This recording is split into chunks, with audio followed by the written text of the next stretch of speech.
Well, it's a total chaos inside my truck, and it's very dirty.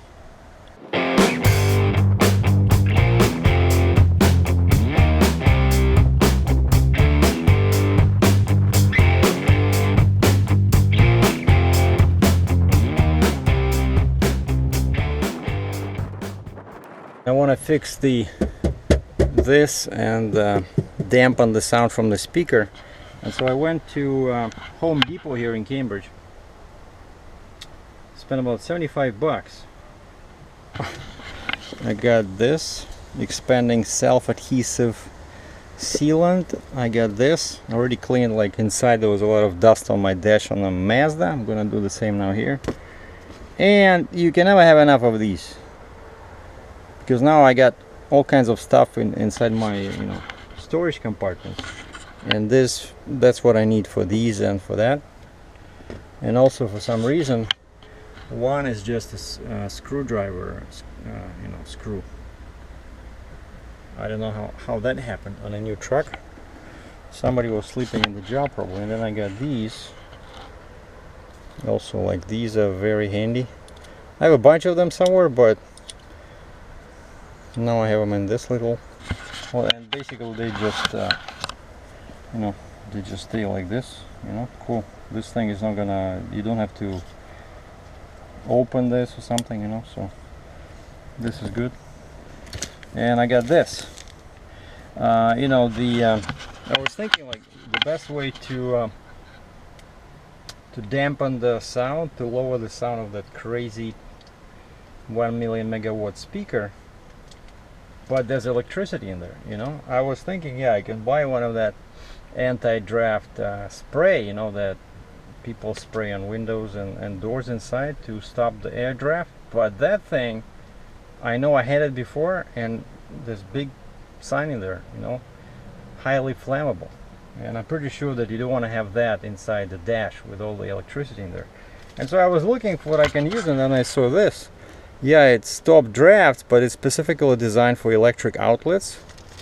Over here it says tested, fire resistant, lab tested. And there's a bunch of them in here, so my plan is just to get my crazy Gorilla Glue out. Here we go. Is it still... Oh yeah, it's still gonna work. And I'm gonna put a bunch of these on the speaker, so they should, because this is really good. And then I remembered that my those gloves over there, sorry, I had nowhere to put the straps in, so I just threw them in there. So I remember that those gloves, I got a hole in there, so I got these. So now I have some fancy gloves. This is leather, but they're not too expensive. It's not like a premium leather. Firm grip. I like these, but the only problem with these is that you never use them in rain. Because if you use them at least once when it's raining, that's it, they're done. They will never get dry. Or if they do, they will become small, so you cannot use them. Oh, and by the way, this mess in here, I'll tell you a funny story, right? So I make those shakes, protein shakes, following my 6-week weight loss program, and I pretty much stopped. But now I'm just eating like week 3 and 4. I basically adopted that as my constant food plan, So week 5 and 6 was basically. Now it's supposed to be day 1 of last week, and it says you can have a few drinks a week of alcohol, you can start eating grains again, you can start cheese. And I started eating cheese. I like cheese. You can find doesn't have lactose, like 0 sugar in it, 0 carbs. And right away I noticed that my weight loss pretty much stopped. So wine and cheese, that's not good if you want to lose weight, So no more dairy for me. And I'm taking a break today. No alcohol today, tomorrow. So basically taking care of business. And I figured I might do something on the truck, so I cleaned the car. Oh yeah, and yesterday I went to the airport. If you saw this previous very short vid, I don't know why it's not playing in 4K. Maybe by now it does, because I did everything in 4K. I saved it in iMovie as 4K, and then I a little bit made it a bit smaller, but then that didn't work, so I just uploaded the original one out of iMovie, and it should be 4K, but last time I checked, like 2 hours ago, we're still showing 1080p and 60. But what happened is the weather was good, I drove to Mississauga, Ontario Pearson Airport in my car, and of course that my favorite spot on Derry Road, no planes were landing. They were taking off from an adjoining runway, and the first couple of shots I took were like planes above me. Those were taken there, and then I talked to some guys outside, and they said, oh yeah, you can go around, that's where they're landing now. I said, but where do you park over there? Oh, you'll see people. Okay, so I drove, Airport Road, left on Derry, left on Dixie, and basically that's like the edge of the airport. And sure enough, right there's a little patch of land, like no signs, nothing. You can just stop there near the fence. You don't break any rules. There was some guy sitting there with a Canon 60D crop sensor. So I get out my D750 full frame. The only problem was that guy had 70-200 lens. I have 24-105, so I had to leave the guy over there and walk closer to the landing path, and it was beautiful. Like, I love taking pictures of these huge pieces of engineering. Like, it's like amazing to watch them go so slow. One guy got scared. I think the pilot saw me taking pictures. It was going to land, had all its chassis out, like the wheels out, and then the last possible moment, and I'm tracking the guy with the camera, I have full continuous focus, like 6.5 frames a second, and the guy got scared of my camera or something and just pulled the stick and went up, and then I was watching him, and he did a huge circle around the airport. I don't know, maybe like, because visibility was good, so I'm pretty sure that he was probably like 10-15 kilometers away one way, and then he was doing like this big circle, maybe like 30 kilometers in diameter. But I could see him because there was very few clouds, so it was pretty exciting. That's what I did yesterday. And then today I went to a dentist, finally took care of one tooth that they couldn't fix in Russia back in December. I still had the picture. They gave me a X-ray. And I go there and say, guys, I'm not interested in any extra services like cleaning this. I already did that. Here's the picture. Here's what I want you to fix. Okay, so 45 minutes later and 305 Canadian dollars, Uncle Sergey can chew on a rail. Yes, sir. Okay, so let's get started. First, I just want to clean this up. Oh yeah, and so one funny story about this is that book about weight loss says, yeah, you don't have to use just water, or I like using that coconut milk. There's like 0 dairy in it, and it's very tasty. There's like 1 gram of carbs, so it's perfect for this purpose. But the guy says, yeah, if you decide to use any of the like Diet Coke or Diet Pepsi, make sure you let it stand, or just shake it a little bit to make the gas go out. Okay, and I decided to give it a try, so I bought some Diet Pepsi, Diet Coke. I poured it in my little shaker, let it stand there for a few minutes, and then I shook it a little bit. Everything was cool, but I filled it up almost to the top. And then I put my protein powder in it, twisted the lid on, and of course there's a little opening there through which you drink, and I push my finger on that one, so everything was locked, like no leaks. As soon as I shook it like twice, there was liquid coming out of all possible little holes in there, and it splashed everywhere here. See, that's my power shake. It splashed over here, it splashed over here. I was sitting here, it covered all my jeans. It was a mess over here. It was kind of like a protein shake explosion inside the truck. unbelievable. But at least my jeans were, I thought they would be ruined. No, I just came back from a laundry yesterday. I look at the jeans, perfect. No, you know, no stains, no nothing. All right, let's see. So I love this stuff. You don't need to use any chemicals.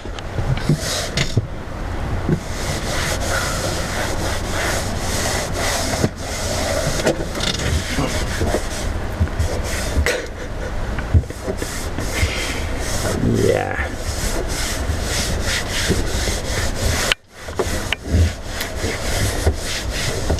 Very dirty. Oh jeez.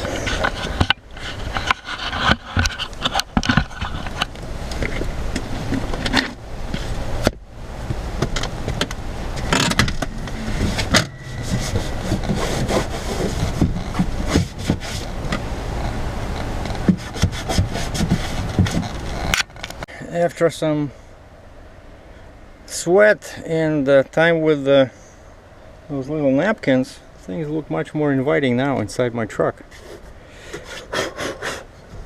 Clean the door, dash. Okay, let's see what we can do now. I think I'll start with this. Okay, but just for the record, I'm gonna turn the key, and you guys will hear this slightly modified sound, right? Because it's still, that speaker has now that little piece of styrofoam on it. But that's how it sounds with an open door.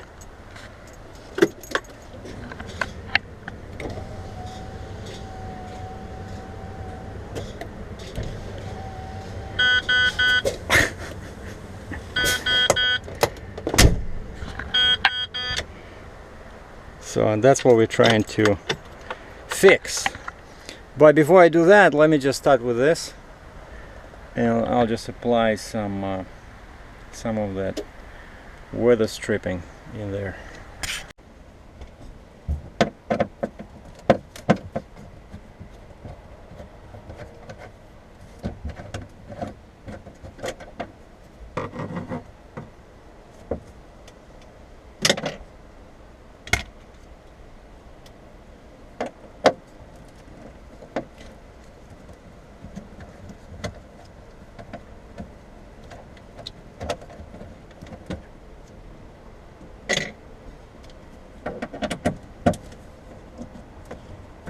These new tools fit perfectly, so I don't even have to go in my side compartment and get it over there. Now it's a mess.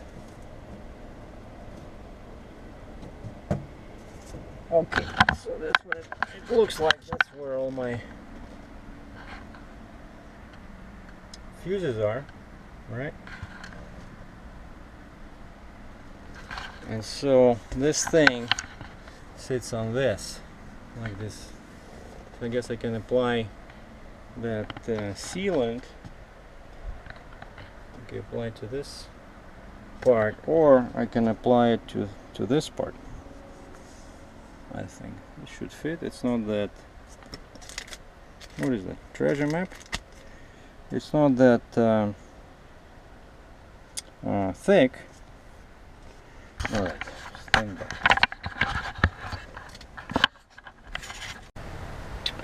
Okay, so here I just attached it like this, but here it's a bit narrow, so I managed to cut it in two. No, I think it's gonna work fine. And I tried to put it in there and I didn't feel any resistance.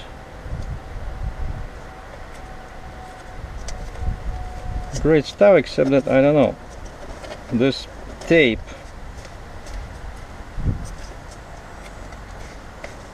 was only on the outside.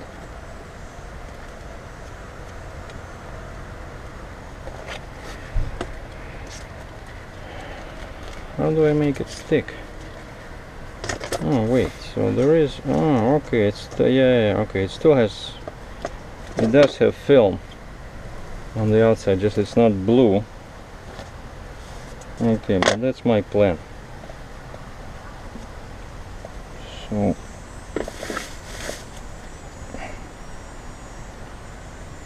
it should work. Basically cut it in two.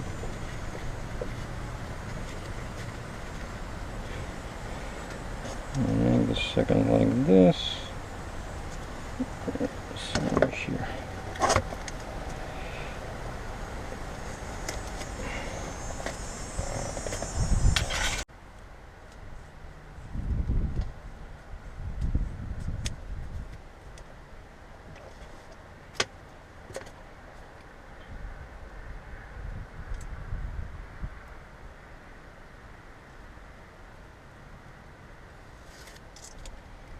Come on.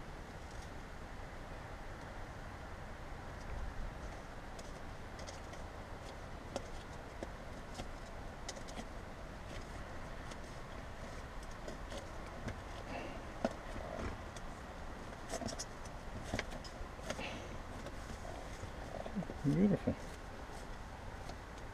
And the only thing is that this part is still kind of like feels sticky. I hope it doesn't, you know, because it can like weld itself towards that part. But see, some kind of weird dual surface sticking thingy. Okay, and then I still can do this probably.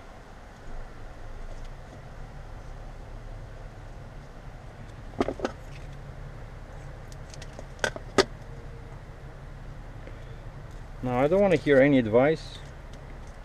The one I received is plenty. So basically, guys, relax and see me destroy my truck, okay?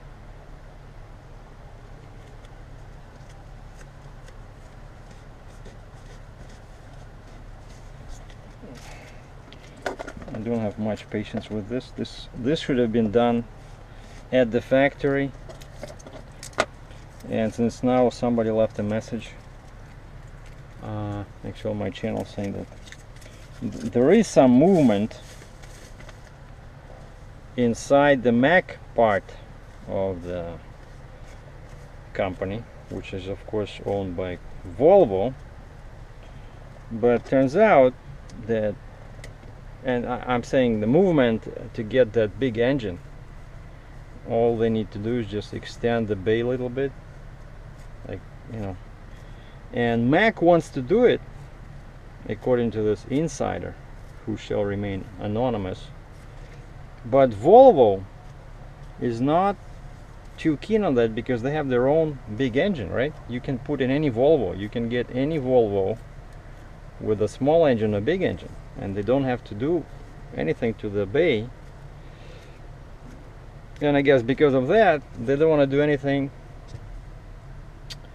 for the Mack, because then Mack will be competing with their big engines. And I said in my comment, I said, well, that's just too bad, because I do want to get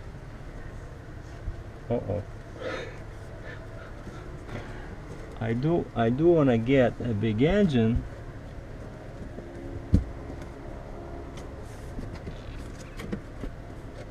I think it should be okay. It'll go in. Yeah. I do want to get the big engine. It's just that, you know, if Mack, I don't care. I like Mack trucks, but you have to do, see all the stuff that I'm thinking was supposed to be done at the plant. But if they don't want to give me a big engine, we'll go somewhere else, but it definitely will not be a Mack. I mean a Volvo, sorry.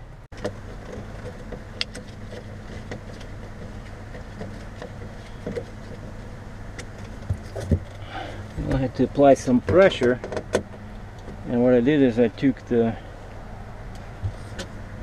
screwdriver and just pushed this aside a little bit inside, because it's all flexible,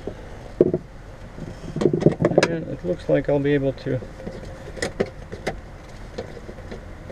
tighten all this stuff.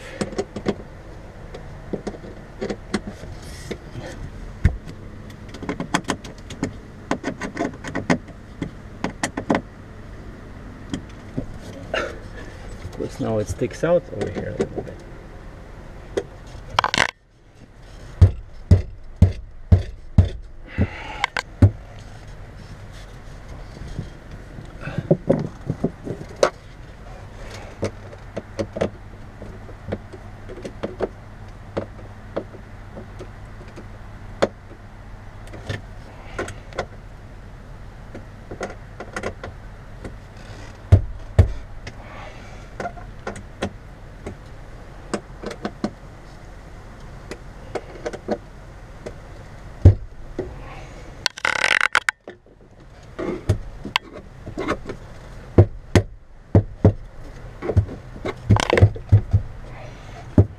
But you see, it stopped vibrating. Beautiful.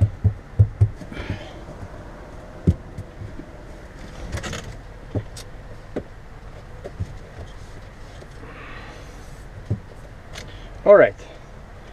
Now, what do I have here? 1, 2, so 2 on the top and 2 at the bottom. A walk in the park.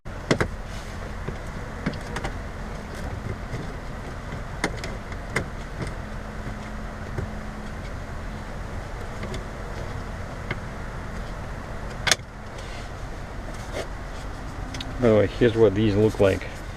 Unfortunately, they have cuts in them because these are for sockets, but just want to use a couple of them maybe and glue them together like this, and just stick them on top of that speaker. Okay, the last one.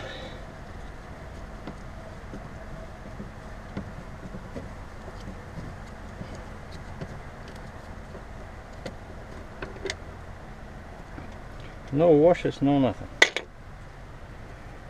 Okay.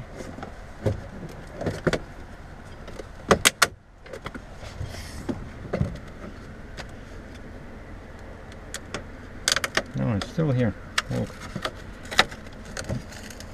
That's the speaker. Stupid thing. You guys can see this, right? This is that styrofoam cup. It's still here. As you can see, this whole thing, it's one unit, and they say they cannot even remove anything. Like on the International, you could swap. On the new International, you can swap. So this doesn't do anything.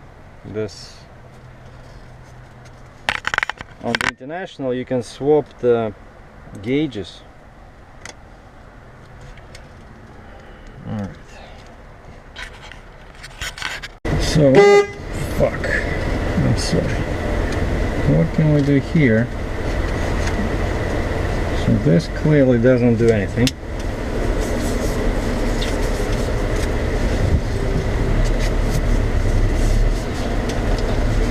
And over there, I cannot put too much because then actually there's lots of room in there.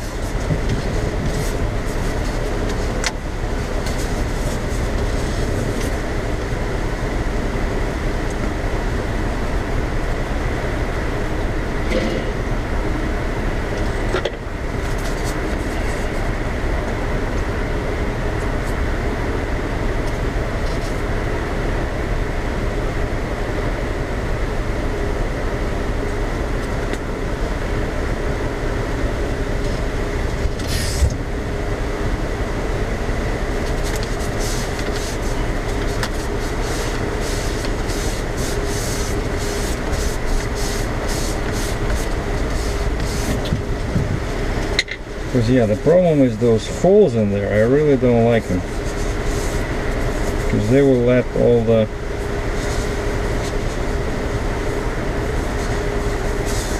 sound, because they're pretty like almost cut, you know. But of course that's why you gotta use a few of them.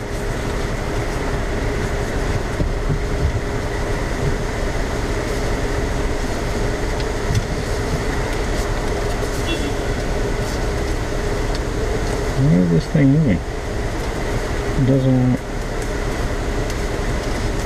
Never mind.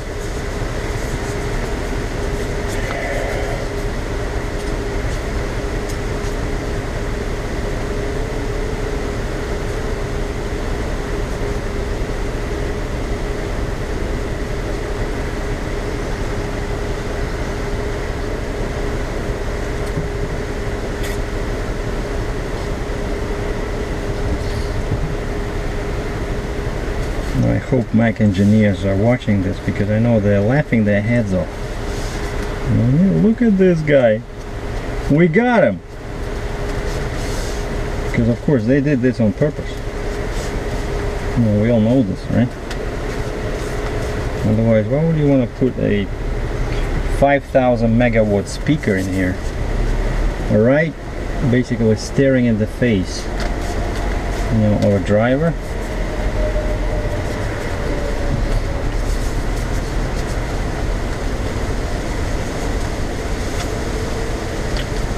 Maybe I'll do one more.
What do you guys think? I think it should work.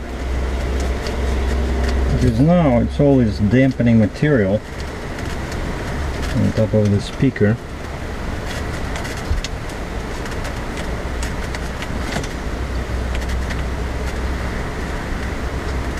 But this thing is moving.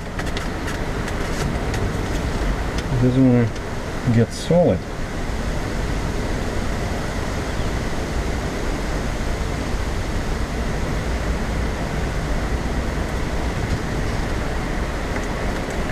Well, it will. There's nowhere to go. Alright, let's put it back on.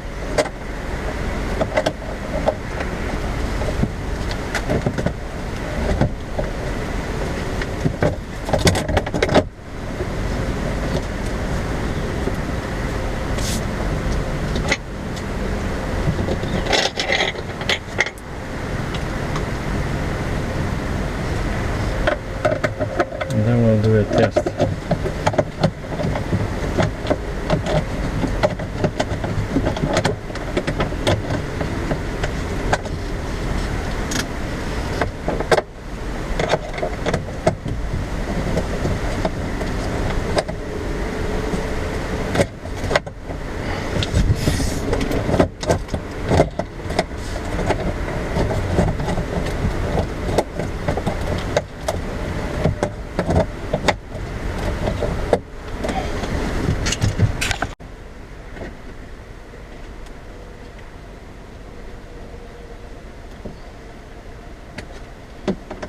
Okay, and the last one is done. Didn't have any problems with them except this top one didn't want to go in, so I had to take it out and put it again. Now it's all good. No screws have been stripped. They're pretty solid. See, and I'm using this, what is it called? I have no idea. Torx wrench, or Torx screwdriver or something, right? Torx driver.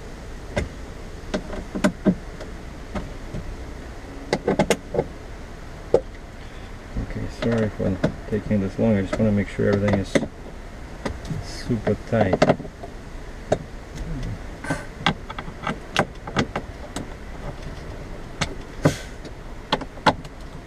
And while I'm at it, I might as well tighten all other screws on the dish here.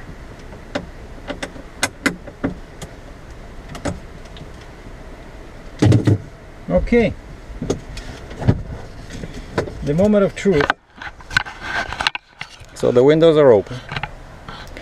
So everything is as it was before in the first test.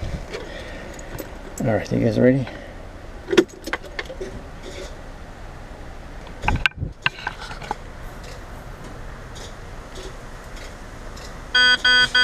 Yes. Yes. Yeah, it became muffled. It's much better than before, and I hope that when the glue sets in, it's gonna be even better. So now this I can tolerate. This is progress. We're going somewhere. I think next I will just get you know, fire extinguisher, the one with foam that freezes and expands, and I just open the top bolts and I do like this. Alright, this was it. So nothing else to do related to trucking today. So the tires were replaced, and yeah, I did notice somebody was saying that about that yellow dot, but even that story that they referenced says it's just a guide for mechanics. Since I put those bags of beams in there, it shouldn't be a problem.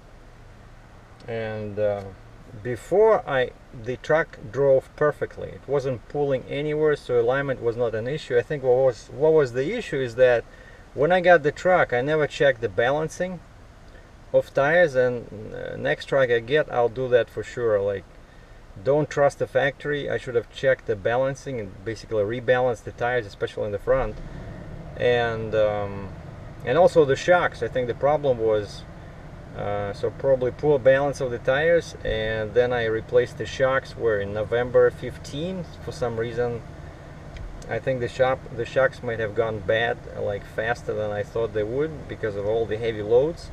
And of course, once your shocks are wear out, that's when the tires start getting that you know, irregular wear. But everything was aligned properly. I did it like 2 or 3 times. So and new alignment is always done after tires are installed, and that's because I don't want to drive like, how do you align without tires? Tires affect alignment big time, you know. I know, because when, let's say if I put left tire on the right after I drive like that like for 6 months, and then I switch tires, the truck will start pulling to one side. So don't get me started on tires. Tires are huge. And my previous truck, International, I always had some weird steering, like it was too light, like, and I noticed that the side door, like the door sticker said I was supposed to have 295 tires, like low profile, whereas in fact the previous owner switched everything to 11 R22.5, and of course the sidewall is different, the angles are different, and so when I switched to low profile tires, like back what the factory, you know, said I should have, everything improved and steering became normal, you know, not too light, not too heavy, and all that is despite multiple alignments. I can't even remember how much money I spent on alignments, and each and every of these alignment shops, I was asking them, I said, can tire affect alignment? No, tires should be fine, you know, you can do alignment without tires. BS. Okay, so tires, you put tires first, then you do alignment. And of course the springs, somebody left a comment there about the springs. Yeah, of course I would actually ask the guy, I said, you do this work, will it affect alignment? Oh no, it shouldn't, because you're only going a little bit. But of course that's BS too, is gonna affect it. The problem is I don't know when I'm gonna do it, because I wanted to do it now, like today is Sunday, I wanted to do it Tuesday, Monday is a holiday, right? But the guy said he's too busy, and I can leave with a load. I cannot sit here and wait, and so, but now I have new tires. I cannot drive with tires unless I check alignment, and so that's why basically I might have to do it, you know, twice. But I definitely need to do alignment right now after the tires, before I'll just do this like 30 miles to the alignment shop. That shouldn't kill the tires if my alignment is bad, and also it'll give me an idea if the truck is pulling, because until I only drove it like 2 kilometers from the tire shop to here. I didn't drive it like highway speed, so everything will be cool. And yeah, one disc fell out somewhere, got lost, so I took off the other one, you know, problem solved. Now everything is symmetrical. So once again, tomorrow's holiday, civic holiday here in Canada, and the boss last week said that this week is gonna be slow, and that's why I booked the alignment thing. I don't think it'll be in a way of me getting a load. So once I do the alignment, I call the company and ask them if I can come over and pick up a trailer. Don't know yet what kind of trailer, but they're gonna give me a trailer to pull for the next 6-7 weeks until my new trailer is ready. So this was it. So a quick Sunday update, some home chores around the Mack. Hope you enjoyed this video. Enjoy the rest of your weekend.